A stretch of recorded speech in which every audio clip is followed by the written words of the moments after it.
જોઈ રહ્યા છો પ્રાર્થના સંદેશ ન્યૂઝ. હવે જોઈએ અગત્યના સમાચાર. ગુજરાત રાજ્ય ભાજપના પ્રદેશ પ્રમુખ જગદીશભાઈ વિશ્વકર્માનો નડિયાદમાં અભિવાદન સમારોહ. નડિયાદ બીએપીએસ મંદિર નજીક વિશાળ કાર્યક્રમ. સમગ્ર ખેડા જિલ્લામાંથી ભાજપ સંગઠન અને કાર્યકરો ઉપસ્થિત. રાજ્યના 2 મંત્રી સંજયશ્રી મેડા, રમણભાઈ સોલંકી સહિત તમામ ધારાસભ્યો અને જિલ્લા પ્રમુખ રહ્યા ઉપસ્થિત. રિપોર્ટર પ્રતિક ભટ્ટ, નડિયાદ.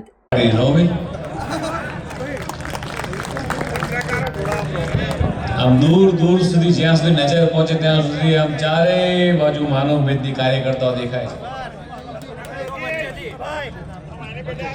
આજના તમામ સંતગણ ચરણોમાં વંદન કરું છું. મારી સામે બેઠેલા ભારતીય જનતા પાર્ટીના તમામે તમામ બૂથોમાંથી આવેલા સૌ કાર્યકર્તાઓનું આજે અહીંયા ઉષ્માભેર સ્વાગત કરું છું.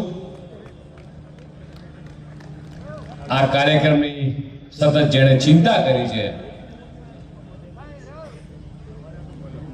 એવા જિલ્લાના પ્રમુખ શ્રી નૈનાબેન. પ્રાર્થના સંદેશ ન્યૂઝની તમામ લેટેસ્ટ અપડેટ્સ માટે ચેનલને હમણાં જ લાઈક, શેર અને સબસ્ક્રાઇબ કરો.